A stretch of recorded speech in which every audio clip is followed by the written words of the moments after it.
Hello à toutes et tous et bienvenue dans cette nouvelle vidéo. Au programme de cette vidéo, on va tester les tout nouveaux feutres Pitt double pointe de Faber-Castell. Je ne sais pas si vous les connaissez. Si vous ne les connaissez pas, c'est pas très grave parce que je crois qu'ils viennent de sortir et c'est ce qu'on va faire dans cette vidéo. On va réaliser une petite illustration pas à pas pour découvrir un petit peu les différentes propriétés de ce feutre et à la fin on débriefera et je vous dirai ce que j'en ai pensé. Alors, ce que je peux déjà vous dire, c'est que ce feutre, surprise, il a deux pointes. Une pointe plutôt épaisse comme ça, d'un côté pour faire des grandes zones, et une pointe plutôt fine de l'autre pour ajouter des textures et des détails. On va se lancer, on va faire une petite illustration. Cette illustration, elle va être accessible vraiment à tous les niveaux et à tous les âges. Donc, n'hésitez pas à vous lancer. Si vous n'avez pas ces feutres, eh bien, c'est pas grave. Vous pouvez le faire avec n'importe quel feutre que vous avez à la maison. Et si vous ne les avez pas, par contre j'ai une news qui va vous intéresser, c'est qu'on vous fait gagner un set de feutres Pitt double pointe pour vous permettre de les tester directement à la maison. Pour ça c'est très simple, vous mettez juste un petit commentaire en bas de la vidéo et on tirera au sort un gagnant parmi les commentaires. On va pouvoir se lancer. Avant ça, on met un petit abonnement si c'est pas déjà fait, un petit pouce, c'est cool. Et maintenant, je crois que je vous ai tout dit. On va pouvoir aller réaliser notre illustration. C'est parti! On va commencer par prendre le feutre jaune. Au début, on va se contenter vraiment de travailler la silhouette d'ensemble de notre cactus, donc vraiment la forme générale. On peut soit s'inspirer d'une photo, soit se baser sur un souvenir qu'on pourrait avoir de cactus. Je pense qu'on a tous un petit peu une image dans la tête avec ça, vous savez, avec ce cactus comme ça qui a ses bras de chaque côté, ambiance un peu Far West.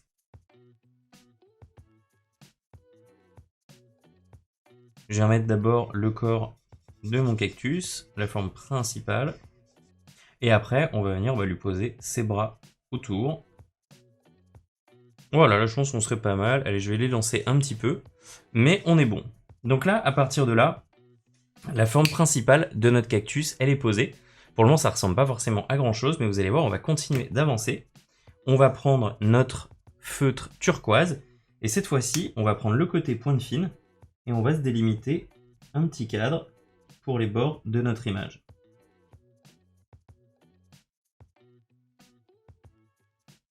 Une fois qu'on a fait ça, on va commencer à lui donner un petit peu de lumière et de caractère.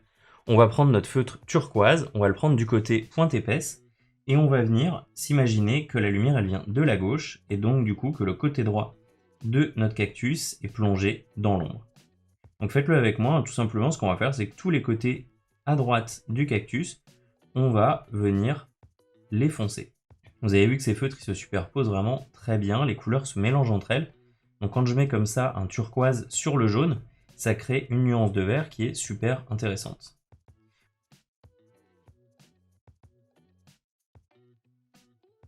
Ok, on a posé les ombres sur le cactus, on commence à voir la lumière, le foncé. Ce qu'on va faire maintenant, c'est qu'on va venir poser le ciel et tout de suite, ça va le faire apparaître. Donc pour le ciel, vous allez voir, hein, c'est assez facile. On commence par juste délimiter la forme et on y va, on remplit sans trop se poser de questions. Là encore, faites-le dans le sens que vous voulez. Moi, je vais juste essayer d'aller un peu toujours dans le même sens pour éviter d'ajouter trop de texture dans le ciel derrière. Ce qui est cool avec ces feutres, c'est que vous avez vu, ils ont une pointe assez large. Donc ça permet vraiment de couvrir des grandes zones sans se compliquer la vie. C'est vraiment facile à utiliser. On continue, on se retrouve dès que c'est fait.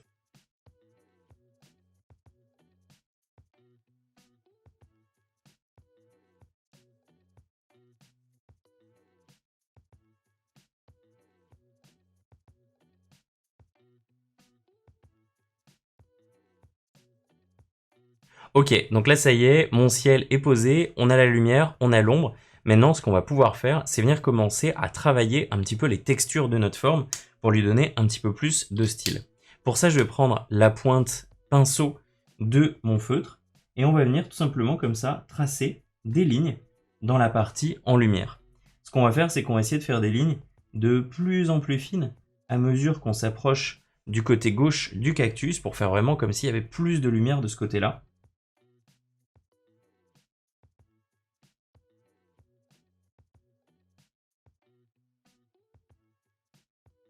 Ok, vous avez vu, ça commence vraiment à prendre forme.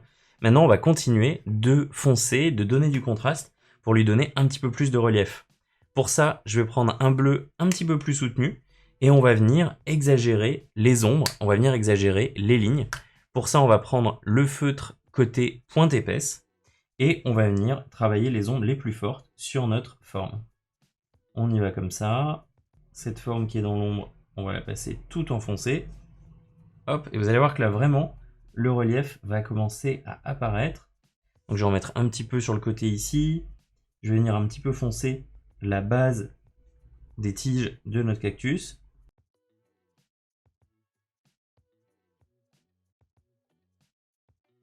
Et maintenant, on va continuer à faire la même opération que ce qu'on a fait avant avec le feutre vert. Mais cette fois-ci, on va le faire avec le feutre bleu. Et on va le faire uniquement dans les zones dans l'ombre. Donc dans les zones qui sont vert foncé.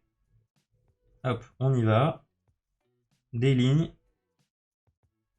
De plus en plus fines à mesure qu'on va vers la gauche. Voilà. Et dès qu'il y a du jaune, on s'arrête pour pas casser l'impression de lumière qu'on a essayé de donner.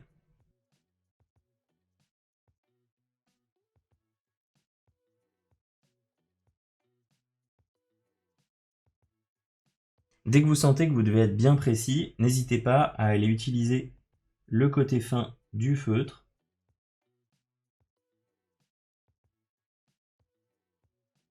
Ok, ça commence vraiment à prendre forme. À partir de là, on va rajouter quelques derniers petits détails. On va prendre la pointe feutre et on va lui faire quelques petites épines.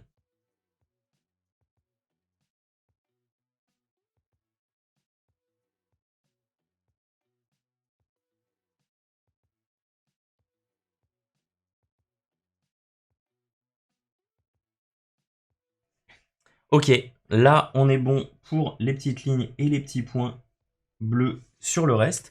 Vous avez vu que ça commence vraiment à prendre du relief. Pour le moment, on n'a mis que 3 couleurs superposées. Ce que je vais faire, c'est que maintenant je vais prendre mon petit feutre rose et juste m'amuser avec celui-là à aller mettre quelques petites touches supplémentaires dans les ombres. Vous allez voir qu'on ne va pas forcément le voir en tant que tel, ce rose, mais il va donner un tout petit peu plus de contraste, un tout petit peu plus de relief encore à mon dessin. Je vais prendre aussi la pointe fine et je vais m'amuser à aller à quelques endroits, rajouter des traits, rajouter des petits points, rajouter encore d'autres épines. Vous allez me dire, en vrai, il n'y a pas de rose dans un cactus, ce serait pas faux, mais le principe, c'est de se faire plaisir. Moi, je trouve que ça rajoute une petite nuance qui est plutôt sympa.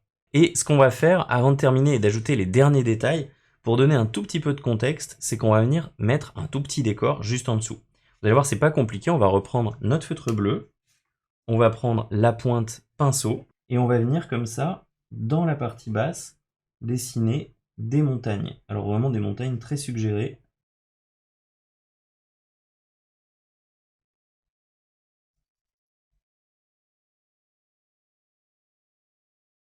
Hop, et on les colorie direct comme ça. Voilà. Et là, on a quasiment terminé, on pourrait s'arrêter là. Juste vous montrer comment on pourrait ajouter encore plus de relief là-dedans. Vous pouvez reprendre un petit feutre rouge comme celui-ci. Et on peut venir, avec la pointe épaisse, pourquoi pas, rajouter une petite ombre sur les montagnes, sur le côté. Et on peut venir aussi, avec ce rouge, rajouter encore un petit relief supplémentaire dans le cactus. Vous avez vu, ça rajoute encore une petite ombre, une petite nuance. Et ça lui donne encore plus de relief. Ok, et donc là, notre illustration est terminée. Alors j'espère que vous avez pris plaisir à la réaliser. Vous avez vu, c'est quand même assez intéressant toutes les choses qu'on peut faire avec ce feutre. Alors du coup, après test, qu'est-ce que j'en ai pensé? Franchement, je les trouve très très quali. Ils permettent pas mal de choses. Déjà, ils permettent de faire des grands aplats avec cette pointe-là. Et il y a vraiment quelque chose qui est assez génial. Je sais pas si vous l'avez senti dans la vidéo, mais ils sont assez mouillés ces feutres. Donc ils vont vraiment faire un aplat sans trop de traces. Ils vont faire moins de traces d'ailleurs que les précédents pits que j'aimais beaucoup utiliser par ailleurs, mais qui étaient un peu plus secs et on voyait un petit peu plus les coups de pinceau.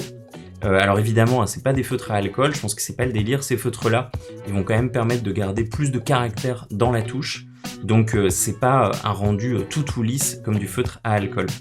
L'autre point qui est vraiment très cool, c'est cette double pointe, parce que elle évite d'avoir des liners dans sa trousse. On a vraiment les deux en un et je trouve que ça permet quand même pas mal de possibilités. Autre truc très très cool, parce que c'est une info je pense que vous vous demandez, moi en voyant à quel point l'encre s'écoulait comme ça du feutre, je me disais qu'ils allaient s'user hyper vite et en fait j'ai déjà fait pas mal de dessins avant cette vidéo pour les tester et franchement ils sont pas du tout fatigués. Donc en fait je pense que dans ce corps un peu épais vous pouvez mettre pas mal d'encre et au final vous n'aurez pas à les changer tous les 4 matins, ils ont l'air de tenir très bien. Le seul petit point un peu moins positif, mais franchement je pense que c'est à cause de mon set, vous avez vu que j'ai pas énormément de couleurs à l'intérieur, c'est que je n'ai pas trouvé de couleurs très claires. Je trouve que toutes les couleurs elles ont une densité de pigments, de couleurs qui est hyper intense, hyper riche, et du coup j'ai eu un peu de mal à trouver des couleurs claires. Je suis sûr qu'il en existe d'autres, en tout cas dans la gamme Pit il y a vraiment des couleurs très claires, donc je suis sûr qu'ils existent mais que je les ai pas, et au pire si jamais il n'y en a pas dans cette gamme, j'ai testé, ils se mélangent vraiment très bien avec les Pit classiques. Donc ce petit test est terminé, pour moi le bilan est grave positif. N'hésitez pas à me dire en commentaire si vous les avez déjà testés et ce que vous en pensez.